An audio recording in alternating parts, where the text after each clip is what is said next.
This is the Debunking Economics Podcast with Steve Keen and Phil Dobbie. The Archives. Episode 68. Would a United States of Europe work, economically speaking? Hello, it's episode 68 of the Debunking Economics Podcast with Professor Steve Keen. I'm Phil Dobbie, and today, will a United States of Europe work? Or is it a pipe dream that we're better off out of?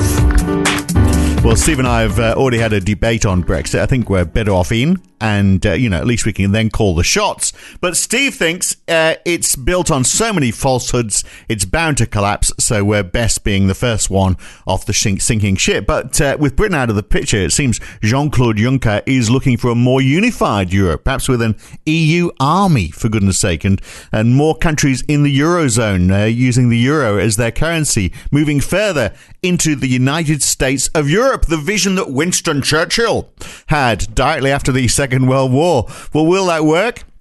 This is possibly a rhetorical question, but today let's look at how Europe differs from the United States of America and Australia, where we have federated states whose economies are managed or at least influenced by a single central bank. One of our listeners, Rob Dines, has asked us about this, so we thought we'd follow it up. So, Steve, in theory, is there any difference between the Fed in the United States governing monetary policy across the US and the ECB managing the policy across different countries of Europe?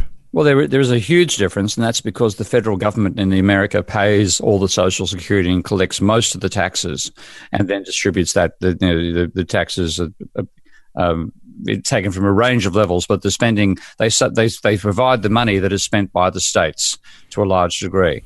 Whereas in the European Union, it's still the states themselves, so-called countries, little places like France, who have to raise their own tax revenue, but can't actually finance their own government spending if it exceeds the 3% rule on the Maastricht Treaty. So it's very different. But at the same time, what we see happening in states, in countries like Australia and America, is comparable to what we see happening to countries in Europe, and that is frequently they will, quite literally, run out of money. Yeah, because they're not getting enough divvied out from the federal pot. But also, what you say about the tax in the United States is true. There is a federal income tax, but there are state taxes as well. So, for example, in California, they add another 13% onto your federal tax, and it's often argued, isn't it? Well, this is good for competition. If you run out of money, just introduce your own local taxes, and if people don't like it, then they'll move. Yeah, well, it's just total chaos, unfortunately, because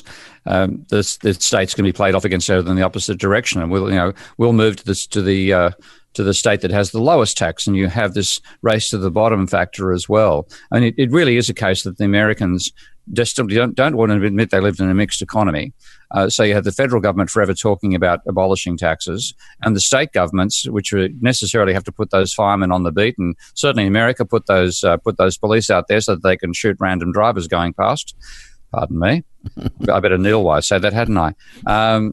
And they therefore put surreptitious taxes in various places. So what starts off looking like a very low tax country ends up being, in some ways, comparable to the tax levels you'll see in parts of Europe which actually have a social democratic commitment, but in a total mess as to how those taxes are actually administered. So for a central bank to work, for the policies of a central bank to work, then all the conditions have to be the same across the region that central bank is governing in terms of tax and other economic policy. Is that what we're saying? Largely. It goes beyond that, because also you have differential rates of inflation between states is a major issue in Europe. And the more I look at it, the more I think that the reason that Germany is running the huge trade surplus as it is, and is therefore doing very nicely out of the euro, and has, as well as an ideological commitment, has a financial commitment to remaining in it. What they've really done is use their low inflation rate as a weapon. Yeah. So because they can get, batten, they really quite have literally, bashed verbally rather than physically, I believe, trade unions in Germany to make sure they put in wage rate demands which are below the rate of labour productivity as much as they can manage it. That therefore means you have a low rate of inflation, and that low rate of inflation with the fixed exchange rate locked into the countries in the rest of Europe means a huge trade surplus over time as your goods get progressively cheaper and cheaper compared to your competitors. So that type of dynamic is another factor, which you don't necessarily have in California versus Alabama, because you have transnational companies setting the prices and operating effectively trans-state back in America itself. Their price inflation obviously will be affected by the level of income that they can mop up in different states, but it won't have the same policy differences that apply in Europe. So in that case, is Jean-Claude's vision, which is actually really Winston Churchill's vision, that we should have a United States of Europe and go one stage further, where everyone who's in it is in the Eurozone. Perhaps they all pay the same amount of tax. It all goes into a centralised government. I mean, is that necessarily a bad thing? Certainly, we're in the half-pregnant cow situation at the moment, aren't we? Yeah, definitely half-pregnant.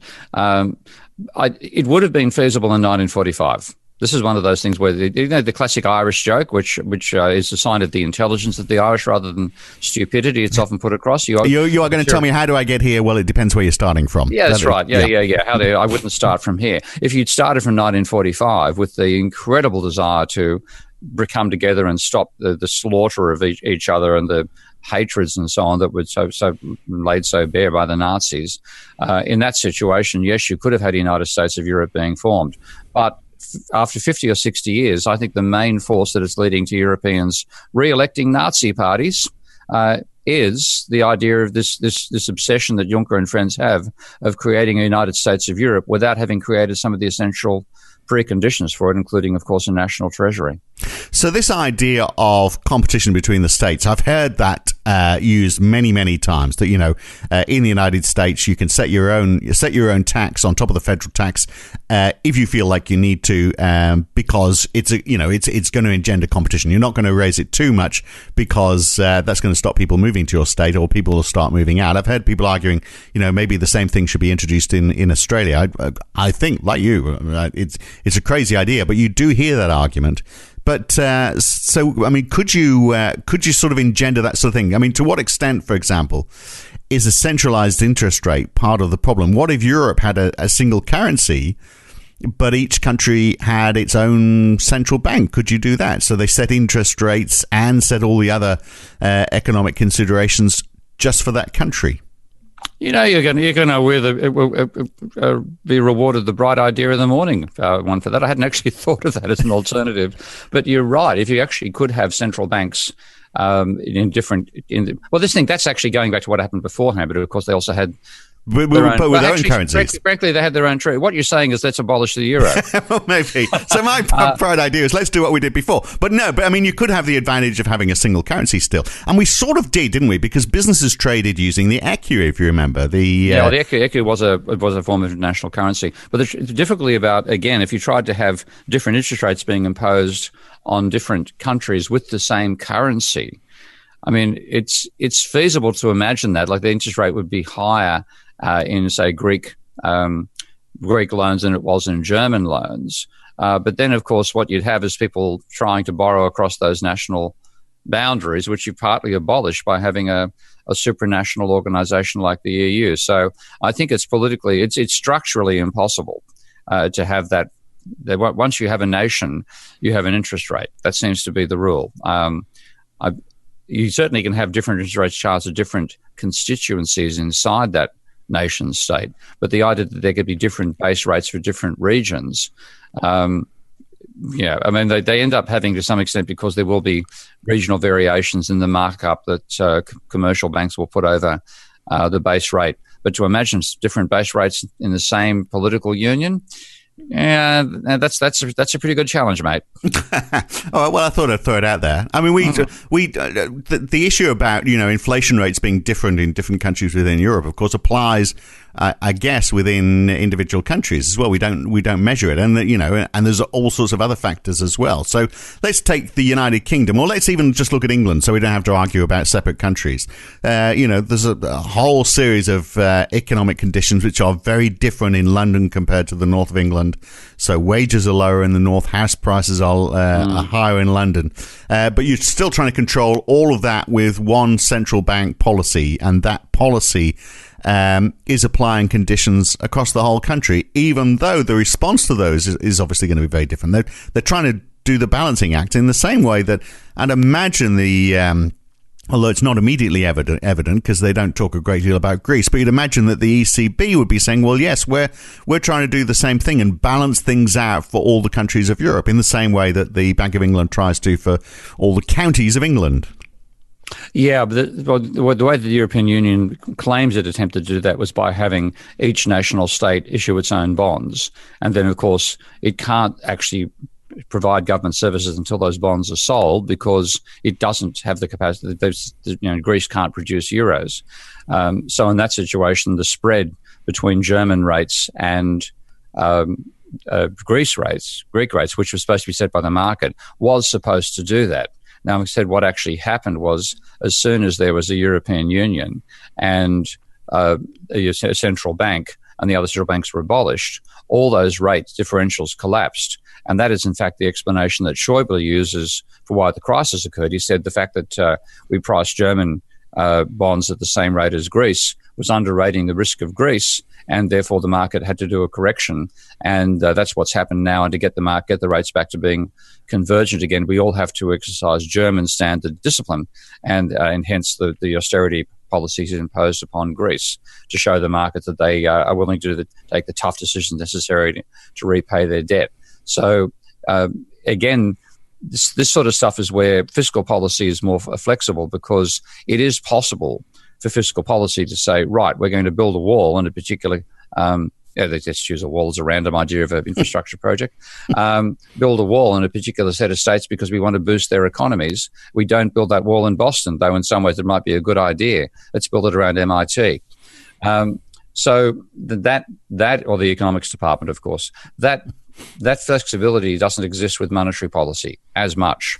And if it does come up, then it's seen as flexibility provided by the market system, which is better than the government doing it, the usual ideological bias of Austrians, economists, and so on. Right. I won't ask you what you got against. I think it's another discussion probably as to what you got against the economics department at Boston MIT. But look, let's. What about before we had the euro, even before we had the ECU? I think we had an agreement within Europe that we would fix exchange rates between various countries. So Britain opted out of that. But is that another way forward? It's another model, isn't it? To say, well, okay, perhaps the way that we have an ease of operating across borders within Europe, so that we know, for example, how much your dollar or your Deutschmark or whatever currency you're using, your drachma, so you know how many of whatever other currency is going to buy. Let's have a fixed exchange rate within Europe. Is that a model that could work? Could we go back to that? Again, abolishing the euro, and this is again, we keep on coming back to this because what we're looking at is an issue that applies within any nation that has its own treasury and own currency, and like Australia and America being examples of that, the UK, and therefore they have the possibility of both monetary policy and fiscal policy at the national level. But the states, if you have regions which are supposed to deliver local services, this has been a major issue, as you and I both know very well in the UK. The councils are the ones who are given some state money with the idea that that's where they're going to provide the garbage services and the libraries and schools and so on. But then under austerity, the central government doesn't provide them with enough money, so they start whacking taxes on, because if they don't put the taxes on, they can't raise the money needed to provide the services. And now the region of London that I live in, Lambeth, which I live in a pretty healthy part of Lambeth, thanks very much, but Lambeth Council in general is talking about having to cut back on garbage collections because they simply can't afford to raise it. And the bedroom tax goes up, so what you get as a result is a regressive nature of taxation at the level of government below the level where they can actually create their own money. And this is the real danger. That regressiveness in state services is then felt in the most depressed regions of that country, and that leads to right-wing backlashes. Well, wow, isn't that amazing? Yeah. So the Great Plague of London starts in Lambeth in 2018. You heard it here first. Yeah.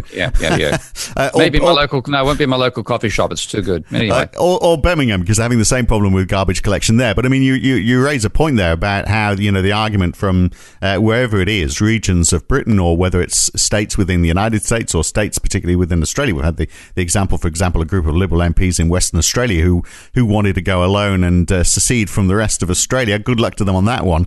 But the argument is always that they're not getting enough money from central government. So West Australians think, we've got all the oil here, we're pushing all the money in, we're creating the wealth for the country, but we're not getting our share, which is the GST share in the case of Western Australia, because that's how they divvy up the money. Supposedly, that 10% tax goes to the states, but it gets shared amongst the states. So there's always going to be someone who feels like they're not getting enough. But that's not central bank. I mean, that is the policy of the government and how they're redistributing taxes, in effect. And that's what they can do. It's one thing about this layered nature of government spending is that since all government spending is not the responsibility of the federal government, if they want to do something unpleasant, the easiest way to do that unpleasantness is to pass the consequences on to a lower division, which has no control about the amount of money they've got coming in, but can control the amount of services they deliver, albeit very badly. And that's what's driving me out of the university sector, frankly, because in that sense, universities are delegates of in the UK, delegates of the federal government in terms of their responsibility to teach, but their revenue comes from kids, and the revenues are partly constrained, the £9,000 ceiling per kid. But what it means is the solution to that is to cut back on the services they deliver internally, which makes people think, God, it'd be better if we had private universities, wouldn't it?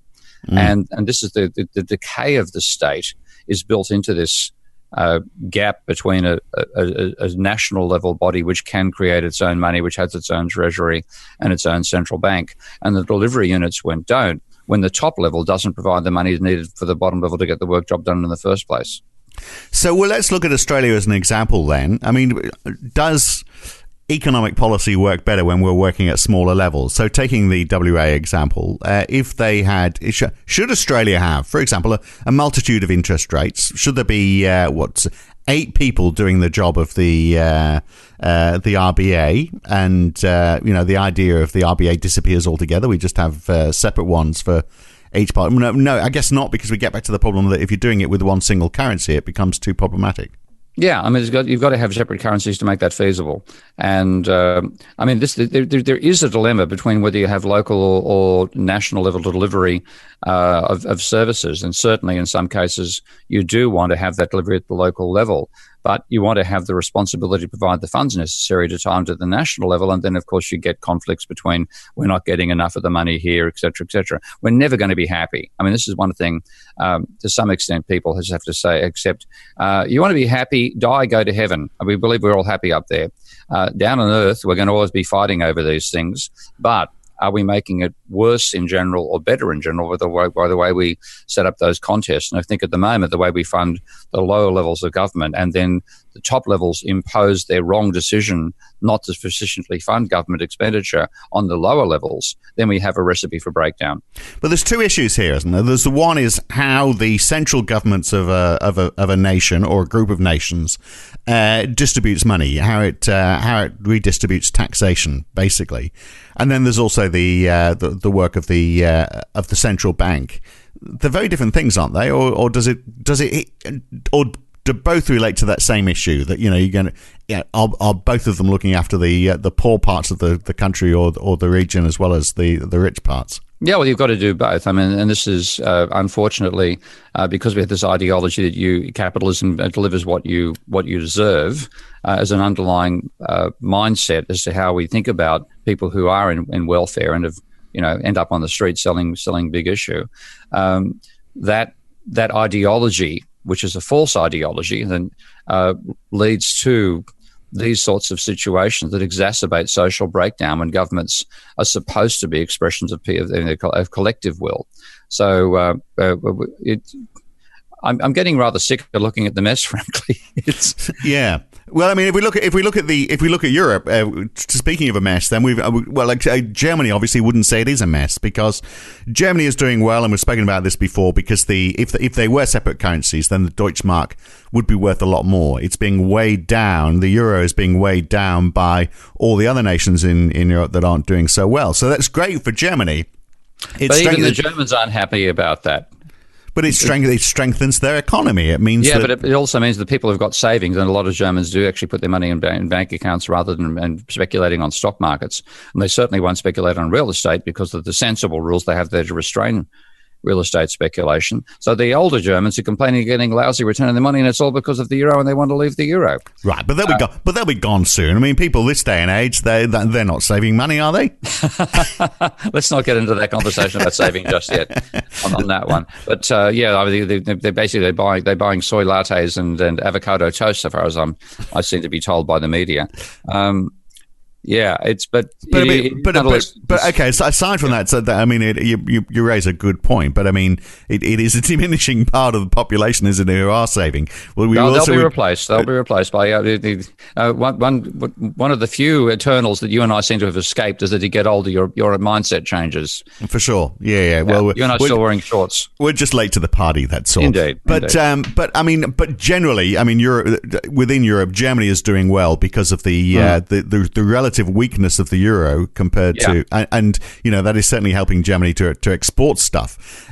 Whereas it's not seen as a weak euro for Greece. Their currency, the drachma, was far too strong. So can central banks do anything about that? If they cared, I'm not sure they do, but if they did care, can they do anything about it, or is that part of the problem? If you've got a centralized bank like the ECB that's covering so many different countries, it's just too big an area for them to control. And they get back to the question: is smaller better when it comes to central banks? Well, they could get away with it if they actually were willing to do things like the modern debt jubilee that I've spoken about, and use that to target reduction in government debt. But that again requires the agreement of a central treasury, which doesn't exist. So you have again, it's partly also yes, smaller is better at that level, because that it basically gives you more flexibility. If you had the capacity for exchange rates and interest rates to adjust between very, very small scales of the economy, there would be a point of diminishing returns in that particular issue, but you would be able to have economic variables buffering rather than unemployment buffering, which is the way that that's the overall alternative we face these days. If the buffering of one area having too strong a currency and therefore having diminishing sales can't be worn by a currency depreciated because it doesn't have its own currency, then it wears it at a lower level of employment. The level of demand falls relative to labour, and we have unemployment. So that's, at the moment, the buffering has all been carried by the unworking class. Right. But it's not where we're seeing all of these attempts at secession, I should say, and obviously Brexit is the prime example. Brexit, Britain is not part of the euro, so it's not the work of the ECB that's had the influence on the UK economy. It is to some extent, because the fact that the British pound loses out to the German mark, which doesn't exist, and therefore you have industry falling from 23% of GDP, roughly the same scale as Germany, 23%, 15, 20 years ago, down to 11% now. That can be seen as a direct impact of having the formation of the European Union, whether or not Britain is part of it. And of course, what Britain wears, and this is where the racist backlash that supported UKIP came from, what they do wear is the free movement of labour. And because their economy hasn't tanked as much as those that have the euro, they copped a large influx of migrants from the EU states and peripheral states. So, there's no getting away from, in this globalized world, there ain't no getting away from it unless you can manage to move to Mars. So, I mean, is there any hope for Europe then? Is there anything that Europe could do, which is, if we went back, how far do we have to take Europe back while still getting the advantages of working together? Is it getting back to the stage where we have our own currencies and we look at perhaps fixing exchange rates between those countries? Is that the point at which it makes sense? Yeah, my feeling is the euro returning to what the ECU used to be, ECU, where it's used for international trade between countries in Europe. There is some control over whether you can increase or decrease your relative exchange rate within Europe, and then people internationally trade with the euro and then have to exchange the euro for their domestic currencies. That would be a workable system, I think. That would give the flexibility that Europe has lost by forming the European Union and the ECB without any regional capability. Right. It's either that or you go the way of Australia and the United States and you say, right, well, disband with your with your governments. We'll take all the tax money. Thank you very much. We're going to form our own defense. We'll manage education and everything else across the whole of Europe. You might be called Germany, but really you're just another part of Europe. And that's a long way to go, isn't it? I think it's a total, that's where the fair is, unfortunately. Yeah, well, that's where Jean-Claude Juncker might be, though. I do. Well, I won't call him to a fairy to his face, but I do have that feeling. Good luck with that one. All right, okay, very good, Steve. We'll catch you again soon. Okay, mate, bye. So it's all the way or not at all, perhaps. Well, certainly as far as the euro is concerned. Now, look, next time, dynamic stochastic general equilibrium models. Yes. What the hell are they, and what's wrong with them? That's next time on the Debunking Economics podcast with Professor Steve Keen. I'm Phil Dobbie. I'll see you back here for that one.